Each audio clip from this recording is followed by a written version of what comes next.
안녕하세요. 뉴스 잉글리시와 G2 글로벌 투자에서 전해드리는 세계는 지금 2024년 6월 30일까지 한 주간 소식을 미리 전해드립니다. 미국 대통령 선거 양자 토론이 이번 주에 시작합니다. 영국에서는 7월 4일 총선을 앞두고 역시 텔레비전 토론을 이번 주에 합니다. 그리고 프랑스에서는 6월 30일에 1차 투표, 그리고 7월 7일에 2차 투표를 통해서 하원 총선을 시작합니다. 그리고 홍콩에서는 지난 2019년 홍콩에서 그 민주화 운동 시위가 큰 규모로 열렸는데, 그때 지도자였던 지미 라이라는 영국 시민권을 가진 홍콩 사람을 홍콩 정부가 구속을 했죠. 그것이 이제 2020년에 구속을 했고, 이번 주 중에 그 최고 법원에서 최종 판결이 내려집니다. 미국에서는 이번 주 금요일에 그 PCE Inflation, Personal Consumption Expenditure라고 하죠. 개인 소비 지출 그 인플레이션 수치가 이번 주 금요일에 발표가 됩니다. 그리고 유럽 중앙은행은 소비자 물가 상승률 기대치를 역시 금요일에 발표를 합니다. 그러면 한 꼭지씩 제가 짚어드리겠습니다. 먼저 이제 어제죠. 6월 24일 월요일에는 홍콩 민주화 운동 지도자 지미 라이, 여기 사진에 보이는 분입니다. 1947년생이고 원래 그 홍콩 태생이 아니고 홍콩에서 국경을 마주하고 있는 광동성 출신이에요. 그래서 아주 어렸을 적에 홍콩으로 넘어와가지고 갖은 고생을 다 해가지고 사업체를 일구었습니다. 한국에서도 잘 알려져 있는 그 캐주얼 의류 브랜드 중에 지오르다노라고 있습니다. 그 지오르다노를 창업을 했고, 그 밖에 통신사도 설립을 했고, 애플 데일리라는 영자 신문사를 창간을 해서 그 신문사 사주이기도 했어요. 그래서 그 신문사 사주로서 역할에 주로 이제 그 초점을 맞추다 보니까 홍콩 정부와 그 뒤에 있는 베이징 중국 정부를 비판하는 그런 내용으로 자주 그 신문, 저희가 경영하는 애플 데일리에서 그런 내용을 자주 올려가지고 2019년 그 큰 규모의 홍콩 민주화 시위 때 완전히 낙인이 찍혔죠. 그래서 2020년도에 구속이 되었고, 이번 주 중으로 이 최종 결판이 이제 내려지는 거죠. 그 밖에 또 멕시코의 전 치안 장관, 한국어로 말하면은 옛날에는 내무부 장관, 지금으로 말하면 행정안전부 장관에 해당하는 그 전 장관이죠. 게나로 가르시아 루나라는 사람이 있는데, 이 사람이 그 미국으로 마약을 반입을 하고 그 밖에 뭐 자금 세탁을 하고 각종 뭐 못된 짓을 다 저질러 가지고 미국 그 사정기관에서 이 사람을 체포를 해가지고 뉴욕 법원에서 판결을 선고를 합니다. 그리고 이제 일본은행이 4월에는 인플레이션이 이제 2.5%에서 5월에는 2.8%로 소폭 올랐잖아요. 그런데도 불구하고 금리를 동결을 했어요. 6월 지난주죠. 예, 일본은행이 금리를 동결했는데 장기적으로는 금리를 계속 인상할 걸로 보이지만 일단은 동결을 했습니다. 그러면서 이제 그 배경에 대해서 왜 자기들이 그런 결정을 했는가를 밝히는 그 Summary of Opinions라는 그 문서가 있는데, 그거를 6월 24일 월요일에 발표를 했습니다. 역시 이제 월요일 소식 중에는 캐나다 중앙은행 티프 맥클램, 여기 왼쪽 사진에 보이는 분이죠. 예, 티프 맥클램 캐나다 중앙은행 총재가 캐나다 서쪽이죠. 그 위니펙이라는 도시가 있어요. 여기가 엘버타주의 주 수도인 걸로 제가 기억을 하는데, 그 위니펙 상공회의소가 초빙을 해서 화상회의를 통해서 그 강연을 하게 돼요. 그래서 실업률이라든가 인플레이션이라든가 경제 성장에 대해서 강연을 하게 됩니다. 그리고 독일계 여행 관광 기업으로서 유럽 최대의 그 여행 관광 기업이죠. 한국어로 말하면 하나 투어나 뭐 그런 것과 같은 기업인데, 투이라고 있어요. 이게 약자예요. 투어리스틱 유니언 인터내셔널의 약자인데, 이 투이라는 그 독일계 여행 관광 기업이 유럽에선 제일 큰 기업인데 그동안에 프랑크푸르트 자기네 본국 주식시장에도 상장을 했고 또 런던 주식시장에도 상장을 했었는데 프랑크푸르트만 남기고 런던 주식시장에서는 자진해서 상장을 폐지한다고 합니다. 그리고 이제 미국 경제의 현안에 관해서 IMF가 보고서를 발표를 어제 월요일에 했습니다. 6월 25일 화요일이 되면은요, 여기 사진에서 보이는 것처럼 프랑스가 지금 갑자기 예정에 없던 총선을 치르게 됐잖아요. 그러면서 이제 총리 후보 3명이 텔레비전 토론을 6월 25일 화요일에 합니다. 여기 사진에서 제일 가운데 인물이 마크롱 대통령과 같은 당의 그 젊은 총리 현 총리고요.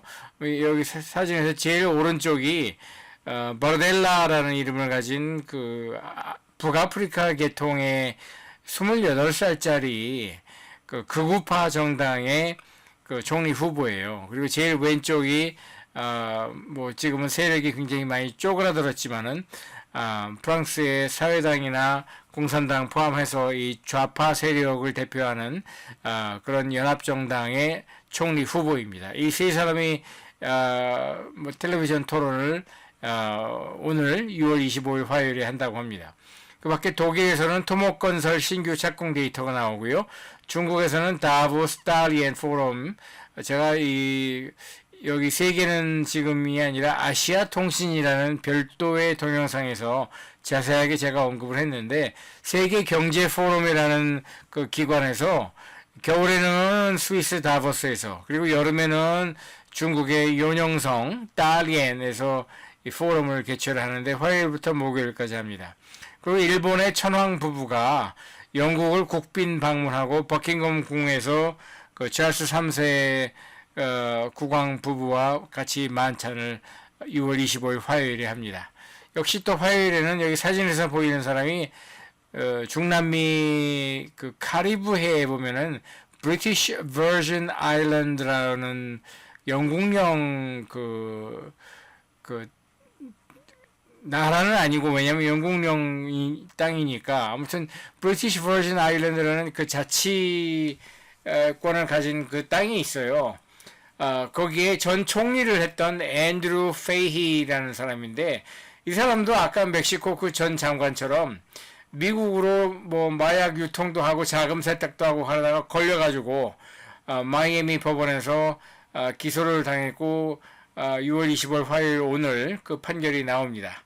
그 밖에 제가 이제 눈여겨보고 있는 기업들 분기 실적 발표하는 날인데, 카니발이라고 세계 3대 크루즈 여행 기업 중에 카니발이라고 있죠. 예, 그 기업하고, 그 다음에 미국의 운송기업, 페덱스라는 기업이 있는데, 거기가 또 6월 25일 화요일에 분기 실적 발표합니다. 그리고 6월 26일 수요일이 되면은요, 여기 왼쪽 사진에 보이는 것처럼 7월 4일에 영국에 원래 예정에 없던 총선을 갑자기 하게 됐어요, 여기도. 그래가지고 이 왼쪽 리시 수낙이라고 인도계 현 총리와 또 그에 도전하는 노동당수죠, 키어 스타머라는 사람이 BBC 텔레비전에서 라이브로 실시간으로 이게 토론을 갖게 됩니다. 이 키어 스타머라는 사람은 이 영국의 국회의원이 된 지가 얼마 안 돼요. 2015년에 처음 영국의 의회에 진출을 해가지고, 원래는 그 전에는 인권 변호사였고 북아일랜드에서 오랫동안 그 인권 변호사로 활동했던 사람이에요. 그런데 이제 노동당 16살 때부터 노동당에 가입을 해가지고 아주 어려서부터 정치 활동을 시작을 했지만, 제대로 이제 영국에서는 MP라고 하죠. Member of Parliament. 국회의원을 이제 MP라고 부르는데, MP가 된 거는 2015년에서야 이제 됐고, 지금은 이제 노동당을 이끌고 있는데, 이 사람 전에 노동당에 당수를 했던 사람은 제레미 콜빈이라고 아주 좀 뭐라고 할까, 좀 왼쪽으로 많이 기울었던 사람이에요. 그리고 영국 노동당의 고질적인 문제 중에 하나가 이 반유태 세력, 그러니까 유태인을 배척하는 그런 그 엔티세미티즘이라고 하죠. 그 반유태 세력이 굉장히 강했었는데 제레미 코빈이 물러나고 이 사람이 새로운 노동당 당수로 이제 취임을 하면서 그런 극좌 세력이라고 할까? 그런 극단적인 세력이 많이 정리가 됐어요. 그래서 이번 7월 4일에 영국 총선에서는 압도적으로 노동당이 이길 것으로 거의 전망을 하고요. 왼쪽에 보이는 현임 총리죠. 이 리시 수낙. 이 사람은 뭐 자기네 보수당이 지는 거는 물론이고 이 사람 개인적으로도 자기 그 의석을 잃어버릴, 그러니까 자기 당선에 실패할 가능성이 거의 확실하다고 합니다. 영국에서는 보수당이 너무 오래 집권했어요. 지금 14년, 횟수로는 15년째 보수당이 집권하면서 얼마나 많은 실수를 거듭을 했는지, 브렉시트부터 시작해가지고 영국 채권도 2년 전인가 그때 그 리즈 트러스라는 여자 총리가 잠깐 집권했을 적에 그때 영국의 국채가 아주 난리가 났었죠. 그래서 아주 경제 운영을 엉망진창으로 하면서 영국 보수당은 갈 때까지 간 그런 가가지고 드디어 15년 만에 지금 정권 교체가 되는 그런 셈입니다. 그 밖에 이제 6월 26일 수요일에는 호주에서 5월 소비자 물가 상승률 발표하고요. 미국 연방준비제도의사회가 그 대형 은행들 대상으로 정기적으로 스트레스 테스트를 하는데 그 보고서를 이번에 발표합니다. 그리고 러시아 정부가 억류한 월스트리트 저널 특파원이 있어요. 그 특파원을 뭐 스파이 혐의로 체포를 해가지고 지금 비밀리에 재판을 시작을 한다고 하는데 터무니없는 일이죠. 그리고 왜 비밀리에 재판을 합니까? 공개적으로 재판을 해야지. 아무튼 러시아 푸틴 이 사람은 막무가내로 제멋대로 해버리는 사람, 그 독재자의 면모를 아주 그 적나라하게 보여주고 있습니다. 역시 이제 6월 26일 수요일에는요, 미국이 주도한 림팩 24라는 그 군사훈련, 합동 군사훈련이 있어요. 그러니까 태평양을 따라서 태평양의 연안지대에 있는 24개 국가라고 하지만 실제로는 뭐 유럽의 프랑스나 벨기에까지도 여기 참여를 하고 한국군도 여기에 참여를 합니다. 뭐 남미 페루나 칠레도 참여를 하고 뭐 일본, 한국, 뉴질랜드, 호주 이렇게 태평양 연안 국가들이 다 참여를 하고 중국은 참여하지 않습니다. 참. 이 림팩 24라는 합동 군사훈련을 하와이에서 시작을 해서 8월 2일까지 합니다. 이번에 참여하는 그 군사 규모를 보면은 군함만 40척, 잠수함 3척, 그리고 14개 나라들의 지상군, 그 육해공군이 합해서 25,000명, 그리고 전투기, 전폭기가 이제 250기가 참여를 한다고 합니다. 그리고 영국에서는 글라스턴베리 페스티벌이라고 매년 여름에 열리는 무려 20만 명의 사람들이 참여하는 여름 그 축제가 열리는 날인데 6월 26일 수요일에 개막을 하고요. 제가 눈여겨보는 기업들 중에서 분기 실적 발표하는 기업들로 미국의 그 메모리 반도체 기업이죠. 마이크론, 그리고 미국의 이제 식료품 기업이죠. 제너럴 밀스가 실적을 발표를 하는데 마이크론은 제가 지금 주가를 좀 보니까 그러니까 올해 1월부터 지금까지 66% 넘게 올랐고요. 그리고 이번 주에도 오르는 걸로 봐서는 이 메모리 반도체 그 시황이 올해 하반기에 굉장히 좋을 것으로 지금 투자자들이 보고 있는 것 같습니다. 자, 목요일 6월 27일이 되면은요, 그토록 기다렸던 미국의 그 바이든 대통령과 트럼프 공화당 후보 간의 양자 토론이 그 실황 중계로 아틀란타 CNN 텔레비전 본사에서 열립니다.